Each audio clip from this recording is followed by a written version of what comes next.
When I was a kid, I played a lot of Pokemon HeartGold, like way more than most Pokemon games. And it wasn't because of the immaculate art direction, or the fact that I had 2 whole regions, or that they were just generally stuffed with more content than some modern live service games. It was because of this, the Pokewalker. I'd transfer whatever Pokemon I wanted to train up onto it, and walk around in a small circle in our living room for hours and hours. Like, my parents thought something was actually wrong with me. I'd even secretly bring it to school to get extra steps in, even though I was at the point where I was deemed too old for Pokemon. HeartGold ended up being my last Pokemon game for multiple years. I ended up getting obsessed with competitive games like BlazBlue and StarCraft 2, so I played those for like 10 hours a day. And because of that, my Pokewalker went into a drawer and stayed there for years. But a couple years ago, I found it in a box that followed me to Chicago. So I replaced the battery and, seeing it was working good as new, checked what was on it. My eyes lit up when I found a Growlithe from my childhood HeartGold playthrough, affectionately nicknamed Snickers after our family pup at the time. I thought it would be cool to transfer him out to one of my current Gen 4 playthroughs, but there was one problem. I don't have my childhood HeartGold cartridge. At some point, I lost all my DS games, despite keeping the Pokewalker and even the HeartGold box. Yes, I paid $34.79 for it at Costco. Whatever you do, don't look up how much it costs now. Without the original save file, I couldn't connect to my Pokewalker and rescue my poor Growlithe. I searched and searched online for any solutions, but there was nothing. I even came across others facing the same dilemma, but they were all told it simply wasn't possible. It turns out that retrieving your Pokemon is trivial if you lose the Pokewalker, but impossible if you lose the game cartridge. If I wanted to use the Pokewalker for a new playthrough, my only option was to reset it and say goodbye to Snickers the Growlithe. It was heartbreaking, a permanent piece of my childhood gone forever. Around the same time, my YouTube channel took off and I suddenly became a Pokemon investigator. But as I looked into weird Pokemon features and mechanics, the guilt from erasing my trapped Growlithe slowly consumed me. I needed to find out if there was anything I could have done to save him. It turns out the answer is complicated and kind of confusing.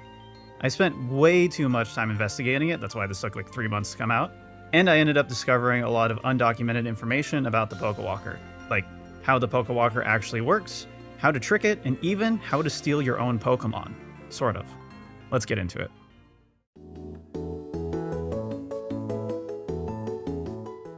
I think the best place to start is with a quick explanation of how the Pokewalker works, for those that haven't used it before or, understandably, haven't touched one since 2010. And when I'm not playing, I have my Pokewalker on me. I use mine to find items I can use in the game. I can also catch Pokemon and connect with friends or my brother. I use mine when I run to earn lots. I just took 5,000 steps. What about you? Hey, me too. Pokemon HeartGold and Pokemon SoulSilver version games with the Pokewalker accessory only for Nintendo DS systems. As Yuzura and his brother described, the Pokewalker is a footstep tracking accessory released with Pokemon HeartGold and SoulSilver. From the title screen, you can access the Pokewalker menu and send a Pokemon to the Pokewalker from any PC box. While the Pokemon is transferred out, it disappears and is completely inaccessible in-game. With the transfer complete, you can now take your Pokemon with you on your real-world adventures. As you take steps IRL, your Pokemon gains experience points and levels up. You also get watts, which are used to let you catch Pokemon or find items, eventually allowing you to unlock different stroll routes that have new Pokemon and items. Once you're done touching grass, or lazily shaking it at your desk, you can transfer the Pokemon back to your cartridge. You get a cute little recap of your stroll, and then you can use your Pokemon in-game again. And that's basically all you need to know. The Pokewalker is just a charming way to extend gameplay beyond the DS itself, and get some small bonuses in the process. Let's take a closer look at our Pokewalker. Here, we see that it uses the Connected Games trainer name. So, what happens when you try to connect to the Pokewalker from someone else's cartridge? Well, nothing. When trying to connect, it just says, "This Pokewalker is not the registered Pokewalker." It only accepts connections from the original cartridge. If you want to connect a new cartridge, you have to reset the Pokewalker completely, losing any Pokemon and items inside it. So if you lose your cartridge or your save file gets wiped, everything in the Pokewalker becomes trapped forever. Why is this the case? Well, the obvious reason is to prevent theft. Imagine bringing your Pokewalker to school and youngster Joey yoinks it during lunch. Without this protection in place, he could steal your precious Pikachu, likely setting off a chain of events that would lead to Pokewalkers getting banned from your school. But the other, more critical reason is that the Pokemon's data isn't actually on the Pokewalker. Wait, what? It's right there, what are you talking about? Well, it is there, but not really. To To explain what I mean, we have to dig deeper and talk about what happens under the hood when you use the Pokewalker. Before we get into the really nerdy stuff, I want to give a big shout out to Dmitry Grimberg. Years ago, he wrote a massive article completely breaking down previously unknown technical aspects of the Pokewalker, notably being the first to dump the ROM using infrared. Like, if you want to learn about the Pokewalker, you start here. A lot of my research for this video stems from this article and tools that exist thanks to this article. You'd probably assume that when you send a Pokemon to the Pokewalker, all of its data goes with it, then it all gets sent back when the Pokemon returns. In reality, the game just hides your Pokemon when it gets sent off. It does this by simply moving the data to a different part of your save file, only sending the necessary Pokemon info over. This makes sense, right? Like, there's no reason for the Pokewalker to know where the Pokemon was caught or what its stats are, so that data doesn't get sent.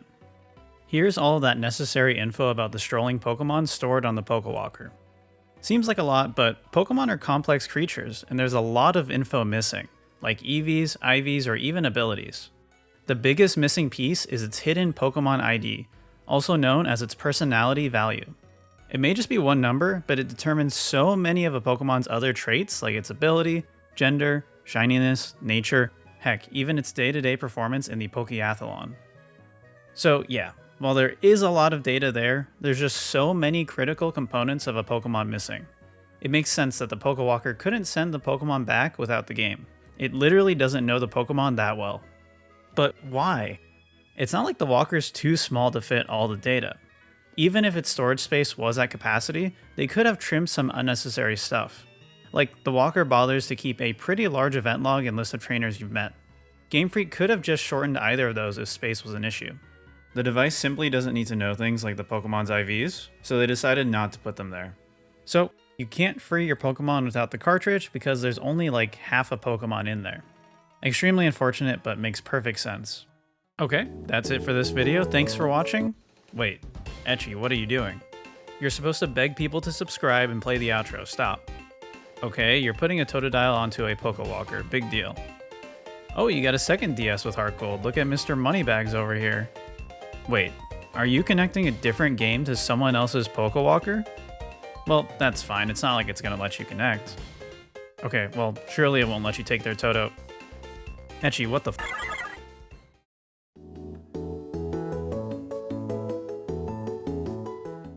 Okay, I confess to my crimes. After months of testing and research, I figured out tons of unknowns. Namely, how to thoroughly break the Pokewalker's security features. And don't worry, the Totodile was mine, I was just being dramatic. So, how did I do this?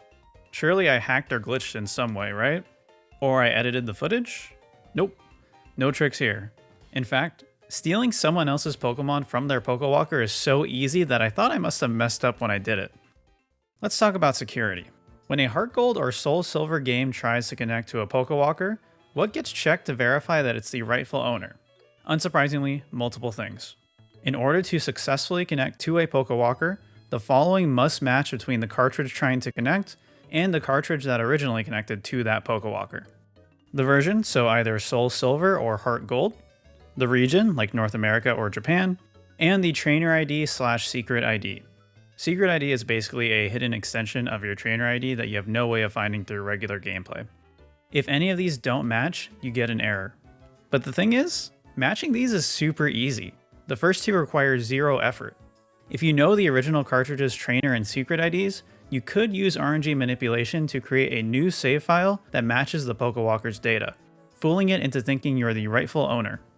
Okay, but surely there's gotta be more security than that to steal someone's Pokemon, right? There is, but it's shockingly weak. The game checks if the Pokemon on the Pokewalker is the same species as the Pokemon you sent off. Remember, that Pokemon is fully stored in your cartridge's save data.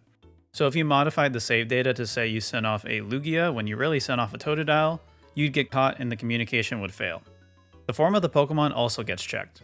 If you sent off a Rotom Fan and tried to retrieve it on a cartridge that sent off a Rotom Heat, you'd get denied. And that's it. In order to defeat the security of the Pokewalker, you just need to match the original save file's trainer/secret ID, region, version, Pokemon, and form. Here's how I did that demo earlier. I've got 2 North American copies of HeartGold along with 2 Pokewalkers. Using the RNG manipulation I mentioned earlier to copy someone's trainer and secret IDs, I generated matching IDs by setting the clocks on both DS systems at the exact same time, entering the game at the same time, and then pressing A on this text box during the intro at the same time. Look, identical trainer IDs. Then I played both games to the point where I could get Pokeballs, caught some random Pokemon, then stored my Totodiles in the PC. I'll nickname them, I don't know, like and subscribe. From here, I saved, reset, and transferred my Totodiles to their respective Pokewalkers. At this point, either DS can connect to either Pokewalker, because both games have identical IDs and are the same version/region.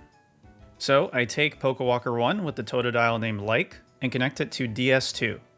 I'm able to steal this other player's Totodile, fully removing it from the Pokewalker. I can even transfer a new Pokemon to this Pokewalker that doesn't really belong to me.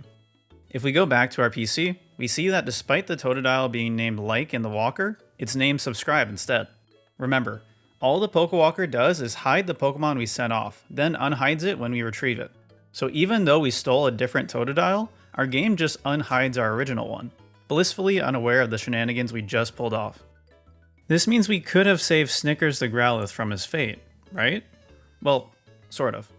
Back to the original question. Can we rescue a Pokemon from the Pokewalker? Well, you can free it from the Pokewalker, but you can't really get it into your game. The next best thing we could do is recreate the Pokemon as closely as possible, using the data we do have off the Pokewalker, and use this Pokeclone to free the Pokemon. What does that even mean? Well, let's say I caught another Growlithe, nicknamed him Snickers, and then transferred him to my Pokewalker.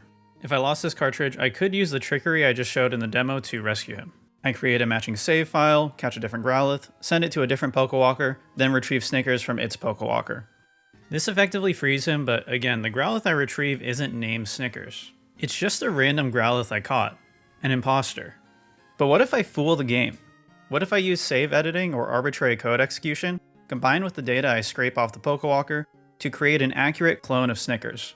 And then, when I rescue Snickers from the Pokewalker, I actually receive a Pokemon resembling him in-game. Here's an example. I catch a Growlithe, nickname him Snickers, and send him off to the Pokewalker. Now we throw the card away. Metaphorically, of course, I would never financially recover if I did this, and then extract as much data about this Growlithe as we can from the Pokewalker. Looking at the Growlithe data, we can nab details like moveset, level, held item, and more. On a different HeartGold cartridge, I use RNG manipulation to get the same trainer and secret IDs as the original cart in order to communicate with the Pokewalker. Then, I catch a Growlithe and edit my save to copy all of the details from the Pokewalker to this newly caught Growlithe. I send it off on a surprise forever stroll on a different Pokewalker, then I can retrieve the original Snickers from its Pokewalker. The end result is that we receive a Growlithe that closely resembles the original Snickers. But that's the problem. All I've really done here is create a Growlithe that looks the part but doesn't act it. Like, without knowing exact stats, this clone's embers won't deal the same damage as Snickers' embers. Plus the ability, met location, and its literal identification number could be wrong.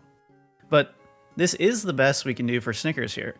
We can trick the Pokewalker into freeing him and giving us a clone that has like 50% in common with the original. Now, if we had Snickers' ID number, we could get more details and make highly accurate guesses for its IVs and met location. The question then is there any way to find that critical number? Well, something I've neglected to mention before is that basically everything shown on the Pokewalker is sent from the games. Like, see where it says connect here? That is literally just an image of the word connect sent from the game. The Pokemon sprite, also from the game. As it so happens, there's one Pokemon whose sprite directly correlates to its Pokemon ID number. It's Spinda. And because the Spinda sprite on the Pokewalker accurately matches its in-game sprite, if we use a program like Spinda Painter to redraw the Spinda pattern, we could find its ID number and make nearly perfect clones. But only of Spinda. I spent a lot of time trying to find Spinda's ID accurately off of just the Pokewalker sprite, but if you didn't know, there are literally billions of possible Spinda sprites, and the process has a ton of caveats and quirks. Describing it would completely derail this video, but if you want to see a video of me suffering to recreate a 1 in 4 billion Spinda pattern, let me know. Unfortunately, since Snickers is not a Spinda, this method won't help us get him back the way he was. So yeah, I put all this effort into learning how to break the Pokewalker security and learning how to rescue Pokemon, Just to get a weird yes, but also not really answer to the main question of the video, I know this isn't the most satisfying outcome, but it's not my fault. It is such a shame that Game Freak didn't put the complete Pokemon data on the Pokewalker. It would have been so cool to have a procedure to accurately recreate trapped Pokemon. In the process of making this video, I thought to myself, if I could go back in time to when Snickers was still on my Pokewalker, knowing what I know now, what would I do? Would I be satisfied with an imposter? A partial copy of Snickers? I mean, we're not even truly freeing him here. The real him is stuck on the HeartGold cart that I lost.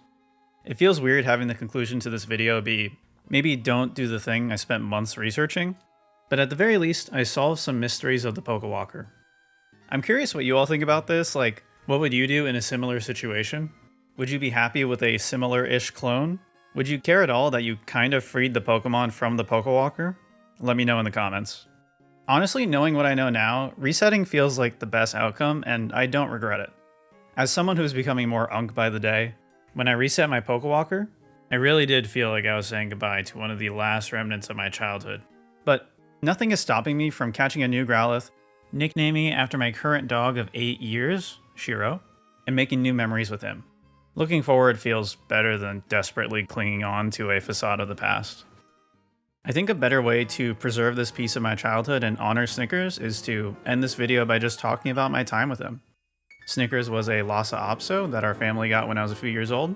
We named him Snickers because he was black and brown like a Snickers bar, but after a couple years the brown turned gray, so the name didn't make sense for long. He was the best dog, probably the ideal dog for lazy owners, except for the fact that he would rip and shred any toilet paper roll he could get his paws on. My favorite memory with him is when I used to get up early every Saturday to watch WB Kids. I'd sit on the floor, bowl of cereal in hand, watching the latest Pokemon and Yu-Gi-Oh episodes, and Snickers would walk over, plop down, and lay next to me. And once my cereal bowl was empty, I'd just pet him the entire time I was watching cartoons. Very minor thing, but it's always the first memory that comes to mind. As he got older, he developed some health problems, like becoming blind in one eye, but that never stopped him from attempting to chase birds outside. Snickers passed away when I was in high school, and I still wish I had spent more time with him when I had the chance. At the very least, I'm glad I got to share him with you all right now. Big thank you to all of my Patreon supporters. If you would also like to support my research and archiving efforts, you can check me out at patreon.com/etchy. Special shoutouts to Frorio, Mithrostaken, Veroda, Fuzzy Hugs, Pastel Punk, Birder, PSF, and Askinhawk for your support. That's going to be it for this video. Thank you so much for watching. Be sure to subscribe, and I'll catch you next time.